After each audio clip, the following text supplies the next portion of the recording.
بسم اللہ الرحمن الرحیم۔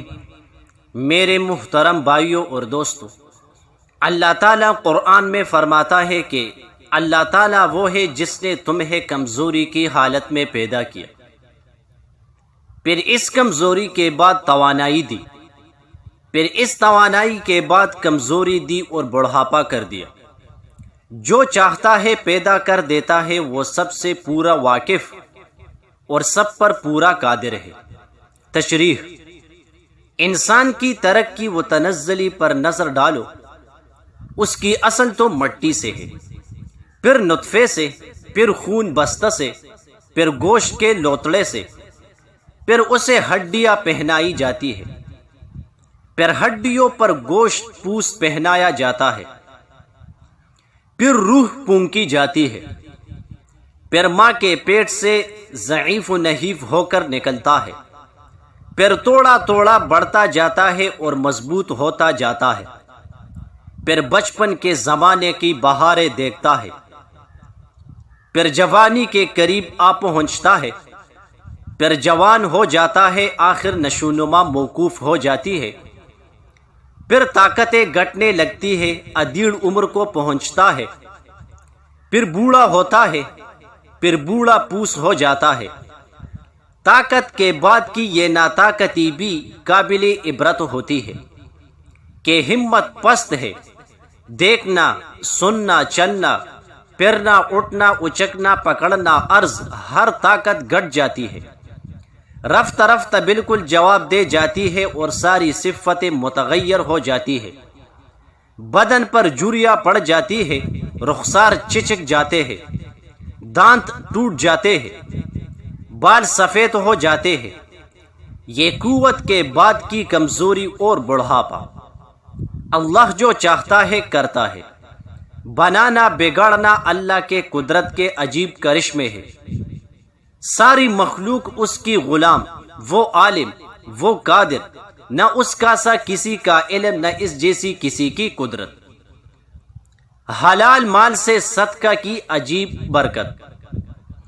صحیح حدیث میں ہے کہ جو شخص ایک کھجور بھی صدقہ میں دے، لیکن وہ حلال طور سے حلال کی ہوئی، تو اسے اللہ رحمان الرحیم دائیں ہاتھ میں لیتا ہے اور اس طرح پالتا اور بڑھاتا ہے جس طرح تم سے کوئی اپنے گھوڑے یا اونٹ کے بچے کی پرورش کرتا ہے، یہاں تک کہ وہی ایک کھجور احد پہاڑ سے بھی بڑھ جاتی ہے۔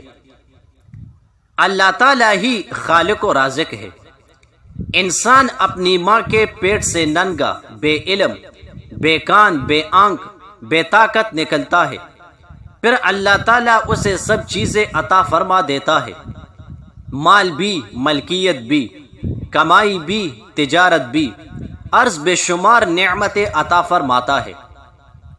دو صحابیوں رضی اللہ عنہم اجمعین کا بیان ہے کہ ہم نبی کریم علیہ السلام کی خدمت میں حاضر ہوئے۔ اس وقت نبی کریم علیہ السلام کسی کام میں مشغول تھے۔ ہم نے بھی آپ کا ہاتھ بٹھایا، آپ نے فرمایا دیکھ لو۔ سر ہلنے لگے، تب تک بھی کوئی رزق سے محروم نہیں رہتا۔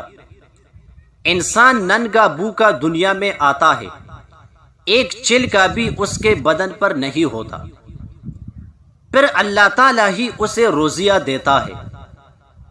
وہ اس حیات کے بعد تمہیں مار ڈالے گا، پھر قیامت کے دن زندہ کرے گا۔ اللہ تعالیٰ کے سوا تم جن جن کی عبادت کر رہے ہو، ان میں سے ایک بھی ان باتوں میں سے کسی ایک پر بھی قابو نہیں رکھتا، ان کاموں میں سے ایک بھی کوئی نہیں کر سکتا۔ اللہ تعالیٰ ہی تنہا خالق و رازق اور موت و زندگی کا مالک ہے۔ وہی قیامت کے دن تمام مخلوق کو جلا دے گا۔ اللہ تعالیٰ کا کوئی شریک نہیں، وہ بیوی بچوں سے پاک ہے، اللہ وحدہ لا شریک ہے۔ حضرت لقمان کی حکمت کا ایک عجیب واقعہ۔ حضرت لقمان حکیم کا ایک قول یہ بھی مروی ہے کہ اللہ تعالیٰ کو جب کوئی چیز سونپ دی جاتی ہے تو اللہ اس کی حفاظت کرتا ہے۔ آپ نے اپنے بیٹے سے یہ بھی فرمایا تھا کہ حکمت سے مسکین لوگ بادشاہ بن جاتے ہیں۔ آپ کا فرمان ہے کہ جب کسی مجلس میں پہنچو پہلے اسلامی طریقے کے مطابق سلام کرو، پھر مجلس کے ایک طرف بیٹھ جاؤ، دوسرے نہ بولے تو تم بھی خاموش رہو۔ اگر وہ لوگ اللہ کا ذکر کرے تو تم ان میں سب سے زیادہ حصہ لینے کی کوشش کرو، اور اگر گپ شپ شروع کر دے تو تم اس مجلس کو چھوڑ دو۔ مروی ہے کہ جب آپ اپنے بیٹے کو نصیحت کرنے کے لیے بیٹھے تو رائی سے بری ہوئی ایک تیلی اپنے پاس رکھ لی تھی، اور ہر نصیحت کے بعد ایک ایک دانہ اس میں سے نکال لیتے، یہاں تک کہ تیلی خالی ہو گئی۔ تو آپ نے فرمایا، بچے اگر اتنی نصیحت کسی پہاڑ کو کرتا تو وہ بھی ٹکڑے ٹکڑے ہو جاتا۔ چنانچہ آپ کے ساجزادے کا بھی یہی حال ہوا۔ نبی کریم علیہ السلام فرماتے ہیں، حبشیوں کو دیکھا کہ ان میں سے 3 شخص اہل جنت کے سردار ہیں، لقمان حکیم، نجاشی اور حضرت بلال مؤذن رضی اللہ عنہ۔ جزاک اللہ۔